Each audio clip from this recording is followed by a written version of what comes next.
Today's talk is called, What If Everything is Always Changing? And the reason I wanted to talk about this was because we often have a lot of anxiety around change. And we tend to cling to things because we really want things to stay the same, even if they're unhealthy or unhappy. We have such a fear often of what is possible, what's new. So we just effortlessly stay in this inertia. We just stay sitting here because this is safe. We have a real addiction to safety, security. And the challenge with that is that it really causes a lot of dysfunction inside of us. Our desire for everything to stay the same completely inhibits our growth as humans. It inhibits our happiness, our joy, our passion. We often talk about, in these classes, but I don't know what my passion is. I don't know what brings me joy. I don't know what I really love to do in life. And this is a byproduct of our need for security, our need for nothing to change. And I don't just mean the outside world, I also mean inside. We have thought patterns that this is what I think. And it can be a philosophy of the world, what I think about the world, what I think about people, what I think is important. Sorry. I think my eyesight's getting better and I can see the chat and you have no idea the discipline it takes not to read it. We also have huge attachment to our emotional states. Like, let's say there's a person in our life that's difficult. We may be really attached to being angry with them.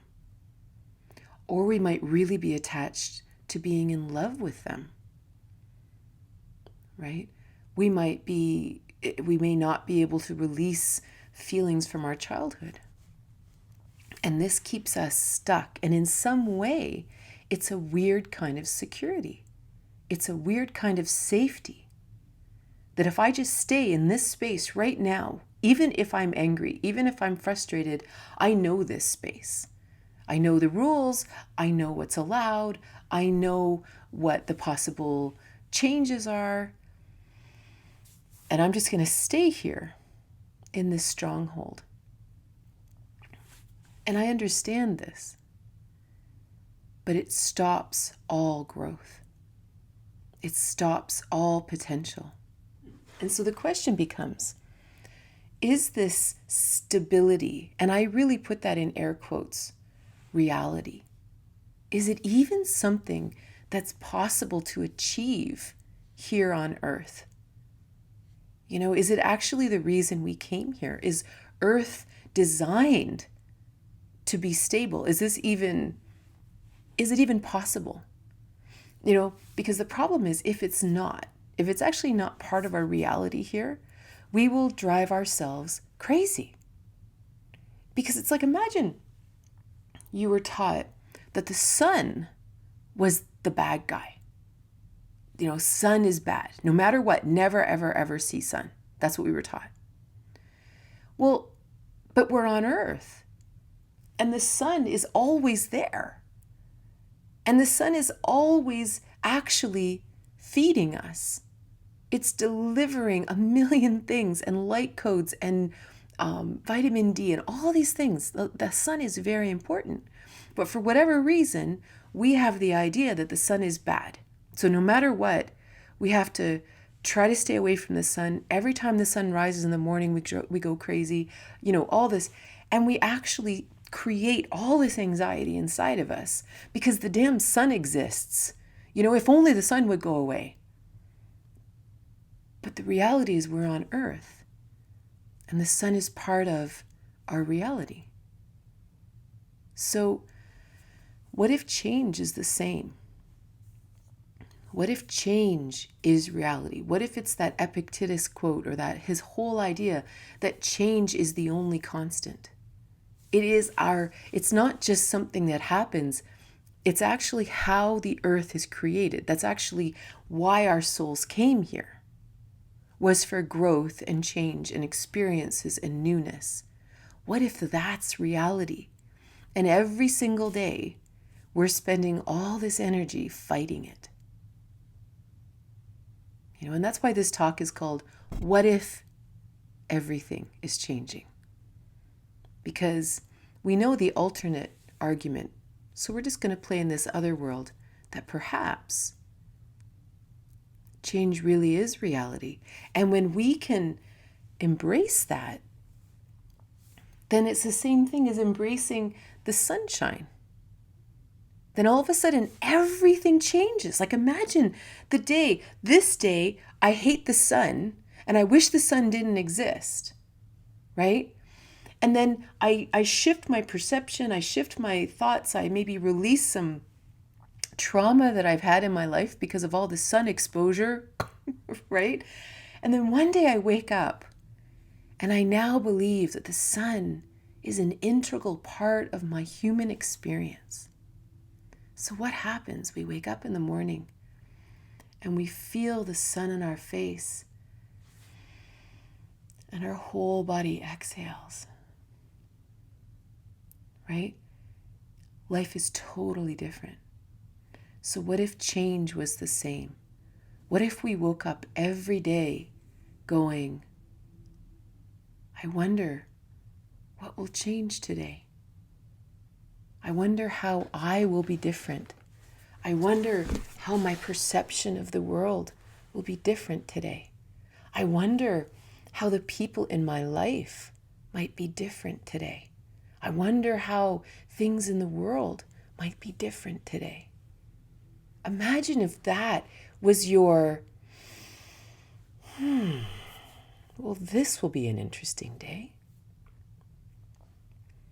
Like, there's no anxiety when we know that this is why we're here. It's like, I think of it like a school curriculum. When you sign up for school, in the olden days, I don't know what's going on now, but back in the day, when we went to school, we assumed we had 8 different subjects a day, or 6, or however many. But, let's say we had 8 subjects a day. This was assumed. We didn't stress about it. You knew that, you went to homeroom, and then you went to English class, and then you went to phys ed, and then you went to French class, if you were in Canada, and then you had lunch, and then you had biology, and then this was normal. Like, we didn't get stressed out because we had 8 classes in the day or 6 classes or whatever. It's like, what if that's what life's about? And then the next year, when you go into the next grade, you have a whole different set of classes. And when you go into the next grade, you have a whole different set of classes. And when you go into high school, you have a whole different set of classes. And when you go into university, it's a whole different set. It's the assumption of change. It's the assumption of growth. It's the assumption that I'm going to start learning these things at a deeper level or in a different perspective, right? Like, this assumption allows us to flow, right? It allows us to flow with what it is, because we assume that things are going to be different next year. But can you imagine if you went to school and you only ever took one subject? That's it. I'm just going to study English every day, all day, in grade 1, grade 2, grade 3, grade 4. Nothing else. I'm going to learn anything else. What would happen, right? We would literally become stagnant. We would become bored.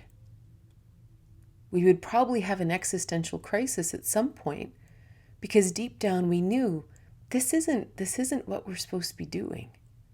We're supposed to be growing. We're supposed to be expanding. Or imagine you're in grade 8, but you so don't want to change. You're still learning kindergarten curriculum. So you're in grade 8 and you're still building with building blocks. And you're still repeating the alphabet. Right? It's like if we don't change, if we don't allow growth, if we don't allow our soul to continue on its path, it's like we outgrow ourselves. And we find ourselves lost because nothing's challenging us. Then if we take the school metaphor a little further, the other weird thing we've been taught about life is that it isn't supposed to be difficult.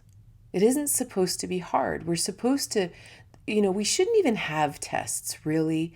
And if we have the test, it should be easy. I shouldn't really have to study. I shouldn't really have to learn anything. Shouldn't be like that. So, and when we have this idea that it should be easy, every time life is hard, we get upset. We get anxiety, we get pissed off, we get frustrated. We're like, right?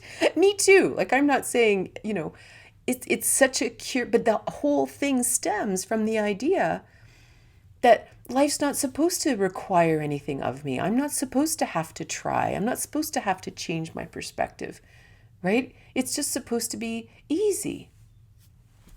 But that's not real growth. That's not real expansion. What if we expect to have to study for the test?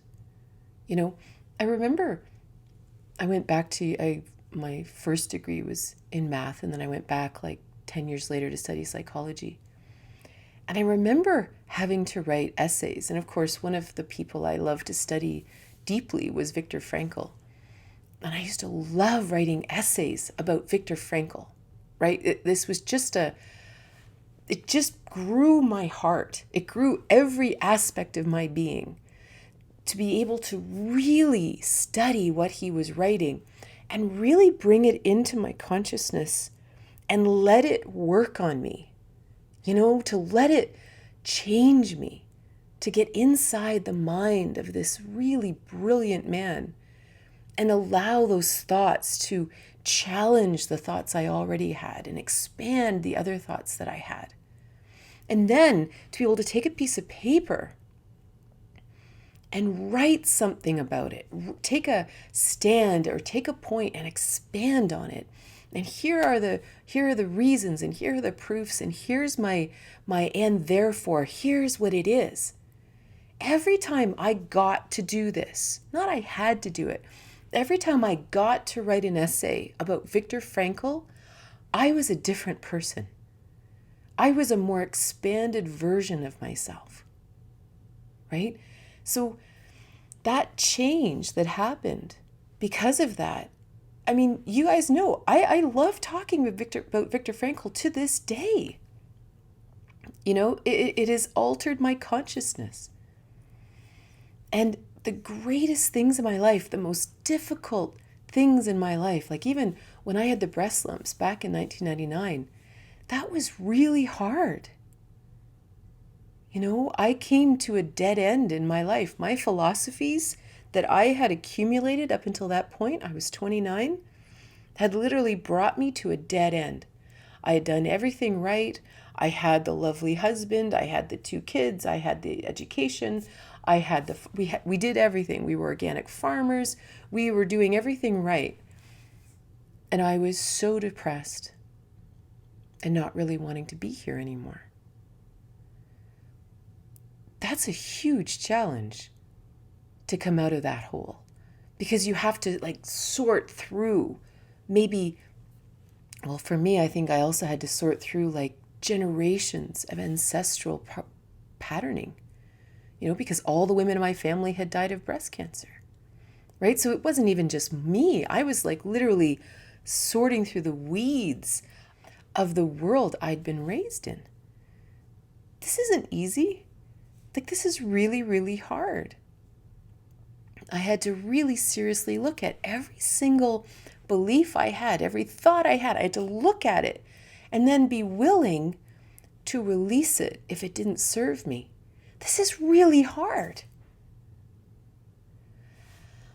but so worthy. This is what I mean. Like when we assume, so when I say that life, it's okay that when life is hard, I don't mean to go out and seek hardship to feel important or something like that. I mean, if it's here, it's okay if it's hard. It's okay if it requires growth, because that's real growth, right? When we really actually expand beyond our current perception. This is real growth, and it's really challenging. You know, it's like, I saw this hilarious video, I don't know, on YouTube or Facebook or somewhere. And this kid, you know, he would have been about 6 or 7, and he's on his bike, right? And he's biking, and the dad's running beside the bike. You can do it, you can do it, right? And of course, the dad had been holding on to the back, and the kid is screaming at the top of his lungs, I can't do it, I'm gonna fall, I'm gonna fall, I can't do it, I'm gonna fall, I'm gonna fall. And the kid is terrified. Well, the dad's running along to keep up with him. He'd let go of him, you know, 2 minutes ago, and the kid's cycling, and he's just like, I'm gonna fall, I'm gonna fall. But of course, he's been totally cycling on his own for 2 minutes. I don't know why that's so funny, but it's hilarious. But this is the thing, like that leap to know that I can ride the bike, that leap to know that I can try this thing, and it doesn't even matter if it succeeds or not. That's hard. But what if that's normal? Right? What if the difficulty of challenges is why we came here? Right? It change because it makes us grow, it makes us expand. It's so cool. I'm sure I've told some of you guys this story before, but I remember one time when I had gone back to school, and I was in this psych class of some flavor, neuropsychology or something, and they were talking about the myelination of the brain. So the myelination of the brain is we have like gray matter when we're born, and then as we learn, these lovely myelin sheaths, these white sheaths, were created over the gray matter. Every time we learn something new, a myelin sheath is created over it, and now it's white matter. So these become like the super highways in the brain. You know, once you figure out that, oh, I can push with my hand, oh, this whole part of my brain becomes myelinated, and now it's a skill. Before that, I wasn't sure. I was, you know, kind of just a baby, just doing this. And now I'm like, oh, I have full control over this. I can totally do this. That's when it's been myelinated. And the professor's sitting there and he says, most myelination ends around the age 19. And of course, I'm this annoying, mature student going, what? You know, that doesn't make any sense. And I actually did a lot of research about this because I was going to make this my thesis, that it wasn't meant to mend. It wasn't meant to end. But the only reason that my hypothesis for the thesis was that the only reason myelination ends is because we stop learning. Because we stop learning anything that's difficult, right? We learn within the realm that's easy. But as soon as it's hard, we're like, I can't do it. It's really weird. Like, and this is where it's a question. It's about questioning our reality, right? As a child, we expect kids to be growing and learning. And, you know, if it takes them 3 years to figure out how to do fencing, no big deal, right? If it takes them X amount of time to learn how to swim, no big deal. But as soon as we become an adult, a new thought form is in our mind that says, if I can't do it the first time, I'm not meant to do it. Forget it. You know, when I used to experience this all the time when I taught dance, not belly dance, because that was just a bunch of women getting out and being silly, but when I taught Latin dance or ballroom dance, and one of the other partners would be dragged, male or female, didn't matter, but they'd be dragged out to the class. And the one that was dragged, if they couldn't do it, you wouldn't see the couple again, because we're not accustomed to not being able to do something, right? That fact that it's hard stops us. And that's the question, right? Why doesn't it stop us if we're 5 or 12? But as soon as we're 35, nah, it's not for me. And that's the thing. And as soon as we embrace the difficulty, right? We embrace the difficulty of growth. What's possible? Like anything's possible. So then what's really interesting is we ask ourselves, well, then why are we so addicted to this things staying the same? Security, safety. And I really put these in air quotes because I think in many ways, the kind of security and safety we're seeking doesn't even exist, right? Because we want it for our whole life, but we don't understand the actual role of security and safety. So when is a really functional time in our life that we need security and safety? Well, the number one time is when we're injured, when we've experienced trauma.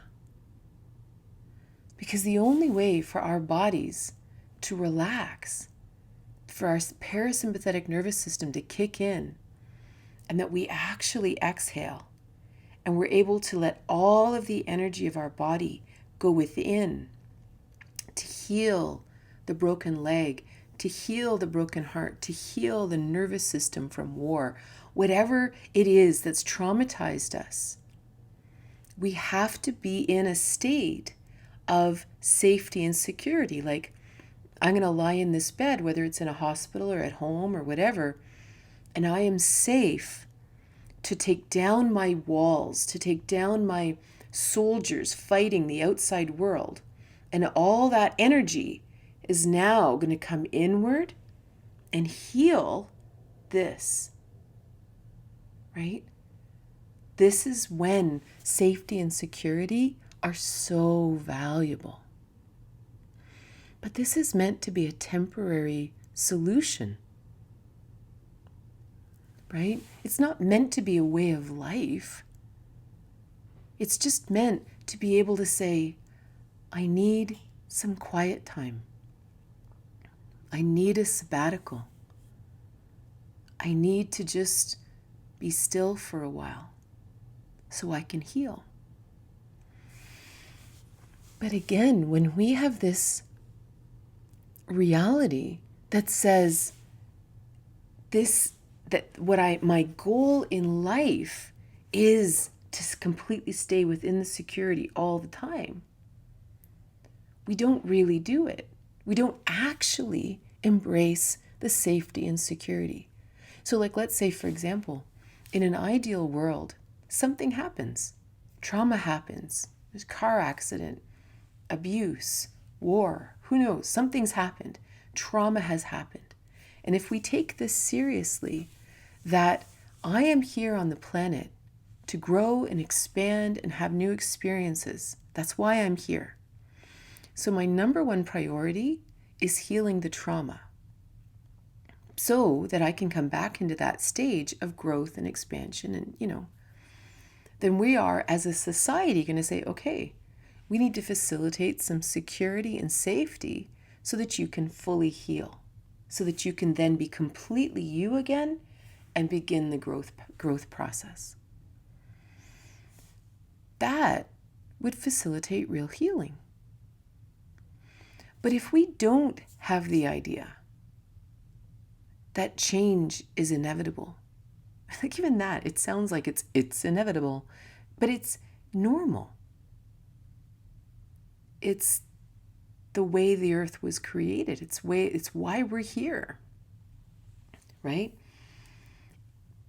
If we try to superimpose this, trauma is normal, pain is normal, and therefore I need to live in a perpetual state of security and safety to balance out the fact that I'm still heavily traumatized, right? We don't actually ever fully go into that security and safety. We might be chilling at home in bed, but we're watching the news and being re-traumatized every day. And we're having arguments with our family, getting re-traumatized every day. So we don't actually take the safety and security seriously because we think that this stuck pattern, this sort of pseudo security safety and we think this is normal, and it's normal to just stay in this state, as opposed to saying, no, if I'm going to heal, I'm not watching TV, I'm not having arguments with people, I'm not doing any of those things, because that can all wait until I'm healed. I'm going to heal within, and that's my only path right now. So it's just really interesting how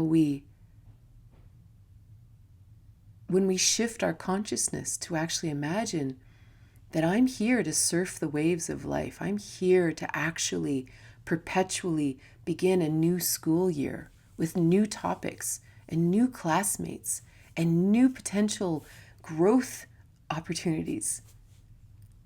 Just think how different, think how important taking holidays is. Right? Okay, been going at 1,000,000 miles an hour. Think of even the perfection of having summer holidays when you're in school. Okay, you go like 10 men for 10 months, learning. And then for 2 months, hopefully, you spend it swimming in the creek. I know that's not exactly how it goes anymore. And then you come back and you start again, and you start to learn, and you have new friends, and you have new teachers, and you have new experiences, and you have to learn different things. Imagine how differently we would organize our lives. It's interesting too when we imagine that this is normal, right? That change is normal. Because in many ways, in my experience, the earth itself is evolving. Everything truly is changing. We're living in this beautiful spiral time that we are always shifting and changing and growing and revisiting, but we're never quite the same person as we were before. And we're expanding constantly. If we are still thinking yesterday's thoughts, we are actually behind the time. Because the earth has moved on, right? The world has changed since yesterday. We all know this. Even the people around us, every single person in our life, the ones we love and the ones that drive us crazy, they're actually different than they were yesterday. Whether they're different in the ways you like or you don't like, doesn't matter, but they are different. So if we try desperately to cling to the thoughts of yesterday, we are out of sync with the universe. We're out of sync with the people in our lives. We're out of sync with everything. And so then we think, but it seems, again, these are illusions in my opinion. It seems easier to cling to yesterday's thoughts, to cling to yesterday's anger, to yesterday's love, everything. It feels easier to cling to that. But is it? Feel the energy of having to cling to what I believed yesterday, as opposed to waking up today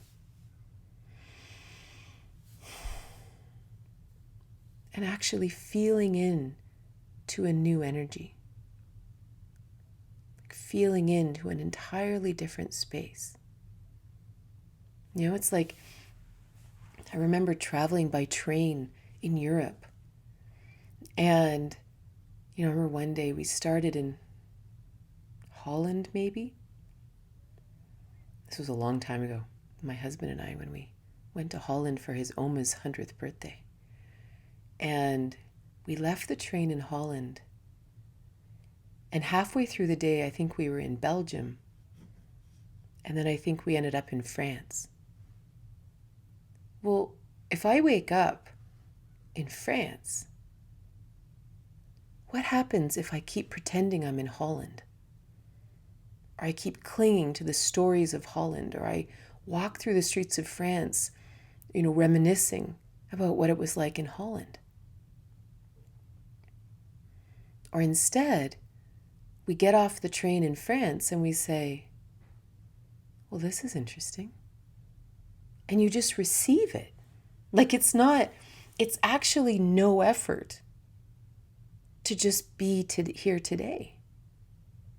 Like I don't have to muscle my way through Paris. I just relax and walk through Paris and experience the sights, right? The freedom of letting all of yesterday's thoughts go. Yeah, we were in the Belgium, train station to transfer, and we were in Holland and we had all this family visiting. So we're in Paris now.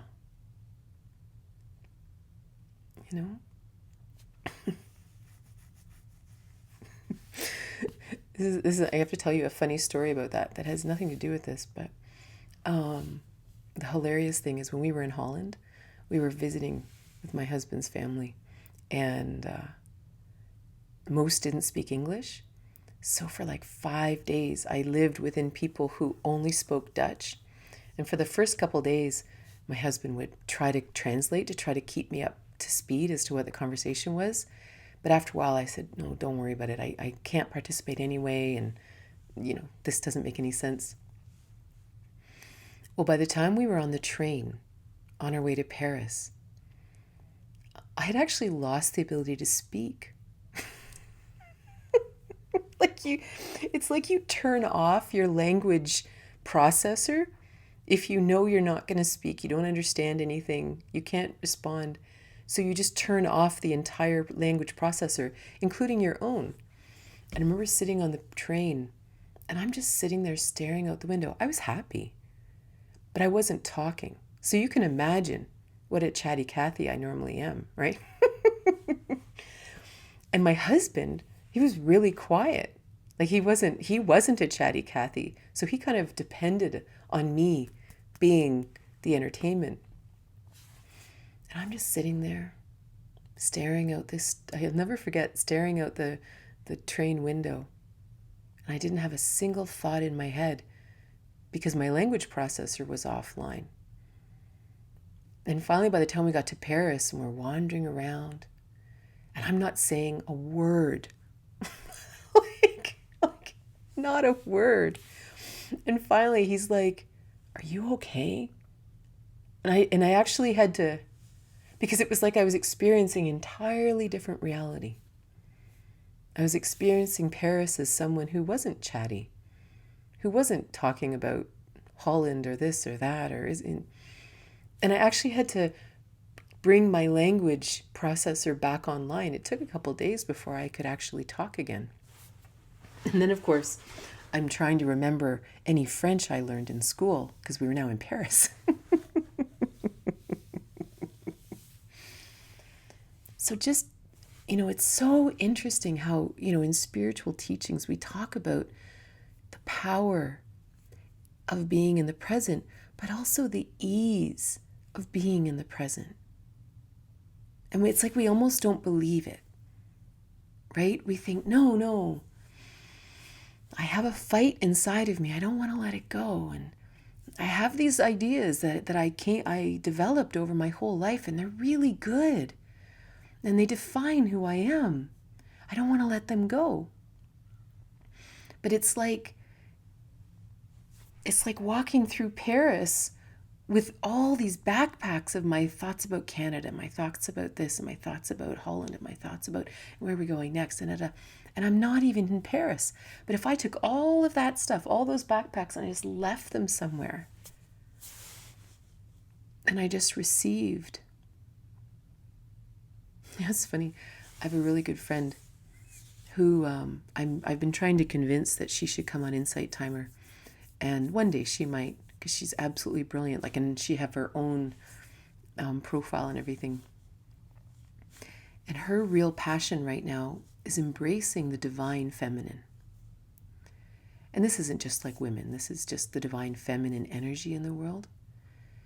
And we were chatting about it yesterday, and so it's been really rolling through my consciousness. And one of the things she said was, the divine feminine allows us to rest back in this river of joy that life really is, and receive from life. And I was thinking about that, how so much of our training is about this almost manic masculine energy. And again, this is not about gender, it's about yin yang and all that. But this manic masculine that says, I have to go do this, and I have to think this, and I have to hold on to this, and I have to cling to this, and I have to believe in this, and I have to do this, and I have to, this like perpetual out there, do, like this kind of thing. And in a lot of ways, it's the same as this clinging to who we were yesterday, clinging to our thoughts of yesterday,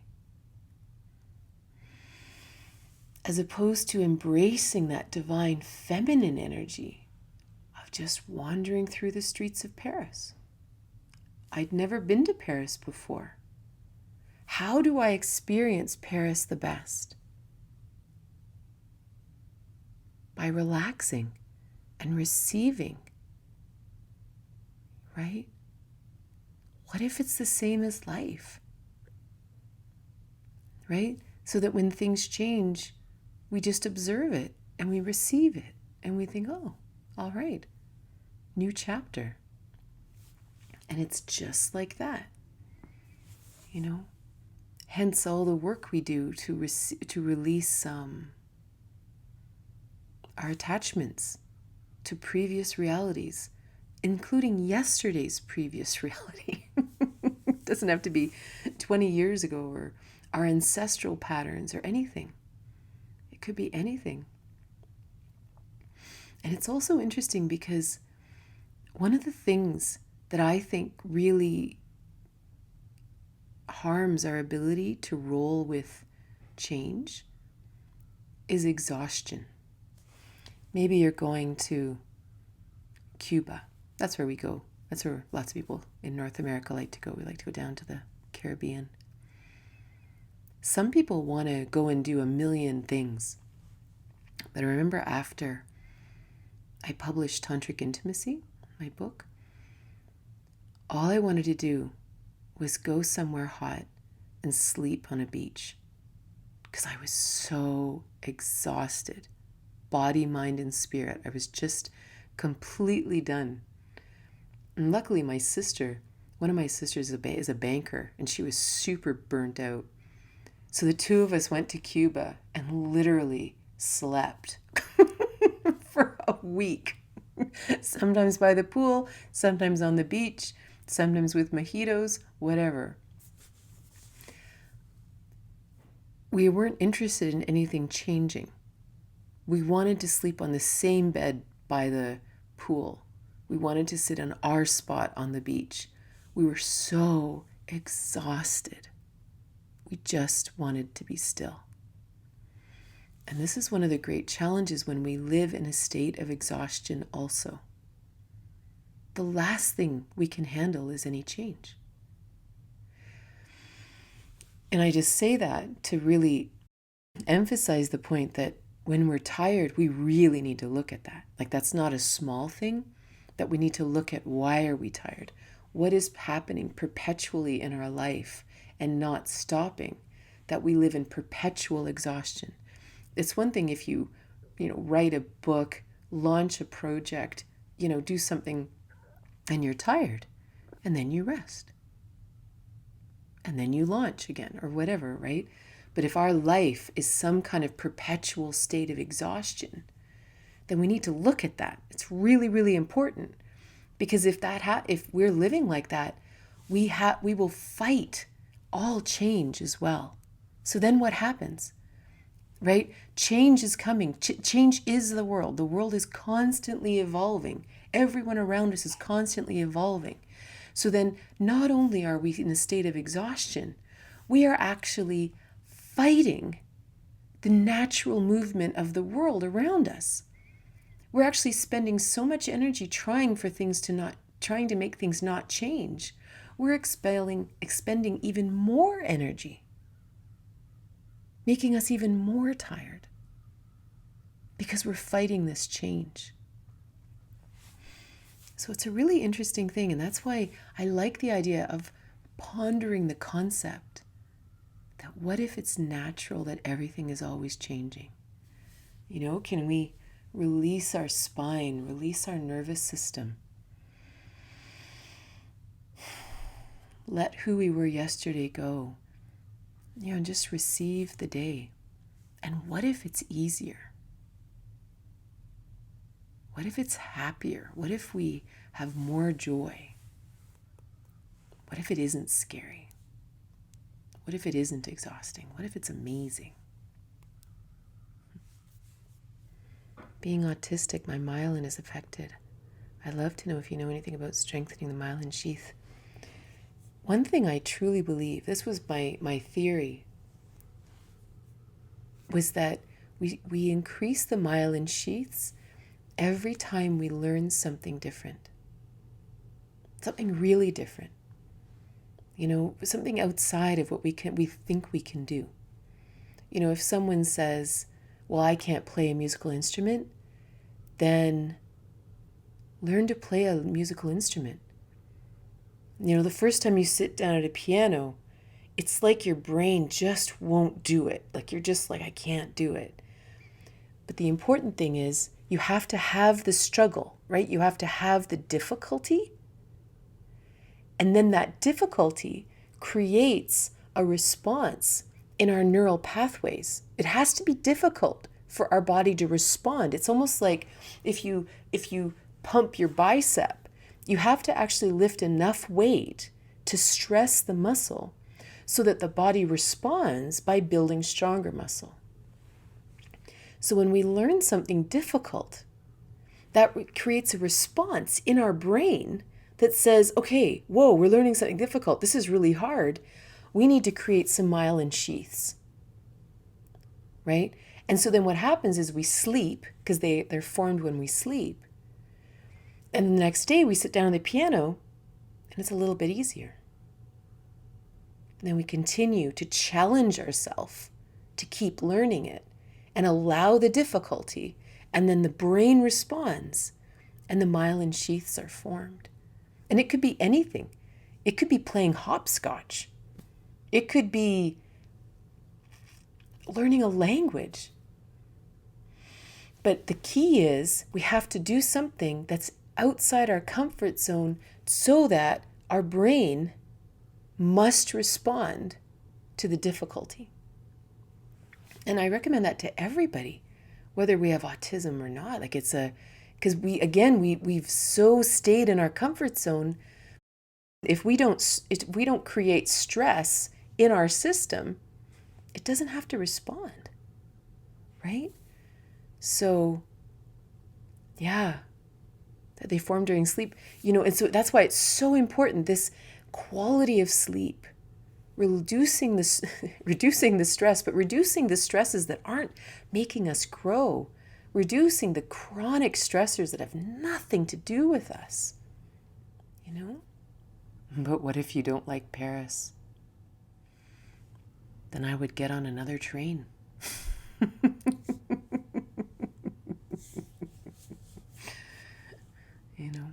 There's a lot of options in France places to go. No, but it's an important question, because what happens, I think, is sometimes we land in Paris, but if we don't think we have the freedom to leave, how often do we feel stuck wherever we are and we don't like it, but we just don't know that we can leave? To imagine that, again, like it's the whole thing. Like if you find yourself in Paris and you don't like it, if we assume that change isn't normal, then we'll just stay in Paris even though we hate it. But if change is normal, if we assume this is an intrinsic part of being human, then even if we don't like Paris, we can just relax because we know it'll change soon. Or maybe we just don't like it today. Or maybe there's another train coming because we know it's going to change. We know we're not stuck. So thank you so much for being here. And I look forward to seeing you soon.